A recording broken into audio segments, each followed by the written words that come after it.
எல்லோருக்கும் வணக்கம். நான் Malini. Welcome to cook with Malini. நம்ம இன்னைக்கு ரொம்பவே டேஸ்டியான ஆந்திரா ஸ்பெஷல் கோங்குரா எக் கறி தாங்க பார்க்க போறோம். கோங்குரானா ஒன்றும் இல்ல, புளிச்சக்கீரை தான். நம்ம ஊர்ல இந்த புளிச்சக்கீரை அதிகமா செய்வோமா என்னன்னு தெரியல. ஆனா இந்த ஆந்திரா சைடெல்லாம் பாத்தீங்கன்னா சிக்கன், மட்டன், எக்கு எல்லாத்துலயும் இந்த கோங்குரா கீரையை இந்த புளிச்சக்கீரையை ஆட் பண்ணுவாங்க. டேஸ்ட் பாத்தீங்கன்னா நல்லா புளிப்பா காரசாரமா உங்களுக்கு சாப்பிடணும்னு இருந்துச்சுன்னா கண்டிப்பா இதே போல இந்த கோங்குரா எக்கரியை ட்ரை பண்ணி பாருங்க. வாய்க்கு உணர்த்தியா இருக்குங்க. கோங்குரா எக்கரியை எப்படி செய்யறதுன்னு இப்ப பாக்கலாங்க. கோங்குரா எக்கரி செய்யறதுக்கு நான் இன்னைக்கு ஒரு கட் அளவு புளிச்ச கீரையை நல்லா வாஷ் பண்ணி கிளீன் பண்ணி எடுத்து வச்சிருக்கேங்க. கீரை பாத்தீங்கன்னா இந்த மாதிரி தான் இருக்கும். கீரையோட இலையெல்லாம் நான் கட் பண்ணல, அப்படியே முழுசாவே நம்ம சேர்த்துக்க போறோம். கிளீன் பண்ண கீரையை மிக்சர்ல ஆட் பண்ணிக்கலாங்க.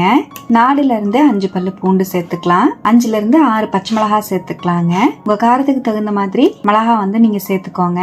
கீரை நல்லா புளிப்பா இருக்குங்கிறனால காரம் கொஞ்சம் தூக்கலா இருந்தாதான் நல்லா டேஸ்டா இருக்கும். 1/2 கப் அளவு தண்ணி சேர்த்துக்கலாம். 3 விசில் விட்டு கீரையை வேக வச்சுக்கலாம். நீங்க வேணும்னா சட்டிலேயே நம்ம நார்மலா வேக வைக்கிற மாதிரி கீரையை வேக வச்சுக்கலாங்க.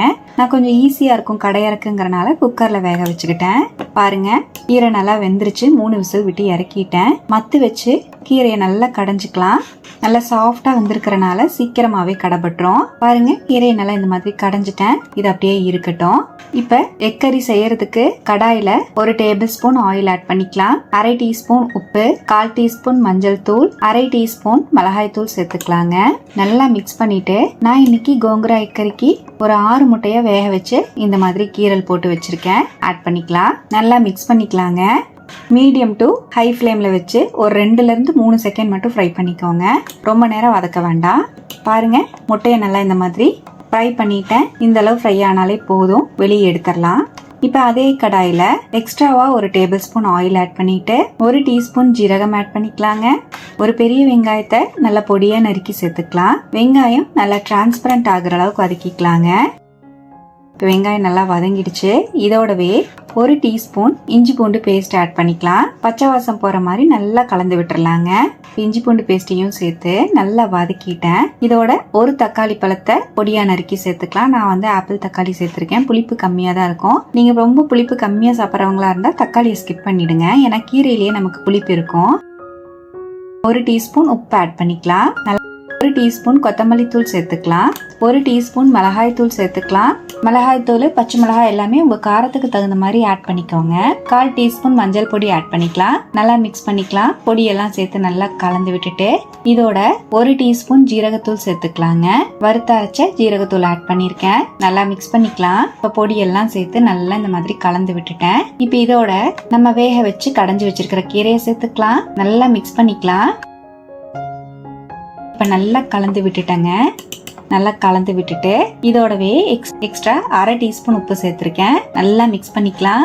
நல்லா கலந்து விட்டுட்டு மீடியம் ஃப்ளேம்ல ஒரு 5 நிமிஷம் அப்படியே மூடி வச்சிடலாம். கீரை நல்லா தளன்னு கொதிக்கட்டும்.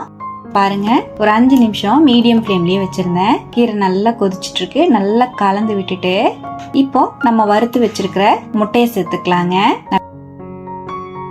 நல்லா மிக்ஸ் பண்ணிக்கலாம். முட்டையை சேர்த்து 1 நிமிஷத்துல இருந்து 2 நிமிஷம் அப்படியே விட்டுருங்க. கீரையில இருக்கிற புளிப்பு காரம் எல்லாம் முட்டையில இறங்கிரும். பாருங்க, நான் முட்டையை 1 நிமிஷம் அப்படியே நல்லா கலந்து விட்டுட்டேன். அவ்வளவுதான். இப்ப ஸ்டவ் அணைச்சிடலாம். ரொம்பவே டேஸ்டியான இந்த கோங்குரா எக்கரி சூப்பரா இருக்குங்க சாதத்துக்கு. ஆனா நீங்க புளிப்பு நல்லா விரும்பி சாப்பிடுவீங்கன்னா மட்டும் கண்டிப்பா இந்த கீரையில ட்ரை பண்ணி பாருங்க. புளிப்பு எனக்கு அதிகமா பிடிக்காதுன்னு சொல்றவங்க இந்த ரெசிபியை ட்ரை பண்ண வேண்டாம். ஏன்னா புளிப்பு பிடிச்சவங்களுக்கு மட்டும்தான் இந்த ரெசிபி பிடிக்கும். நமக்கு ராவா மாங்காய் சாப்பிட்ற மாதிரி இருக்குங்க. அதுவும் நல்ல காரசாரமா இந்த முட்டையோட வச்சு சாப்பிட்றதுக்கு அவ்வளோ அல்டிமேட்டா இருக்கும். கண்டிப்பா இதே போல இந்த கோங்குரா எக்கரிய நீங்களும் ஒரு டைம் ட்ரை பண்ணி பாருங்க. ட்ரை பண்ணி பார்த்துட்டு எப்படி வந்ததுன்னு கமெண்ட்ல மறக்காம என் கூட ஷேர் பண்ணுங்க. நம்ம சேனலுக்கு இப்பதான் ஃபர்ஸ்ட் டைமா வந்திருக்கீங்கன்னா சப்ஸ்கிரைப் பண்ணிக்கோங்க. பக்கத்துல இருக்கிற பெல் ஐக்கானையும் பிரஸ் பண்ணுங்க. லைக் பண்ணுங்க. ஃப்ரெண்ட்ஸ் அண்ட் ஃபேமிலியோட ஷேர் பண்ண மறக்காதீங்க ஃப்ரெண்ட்ஸ். தேங்க்யூ.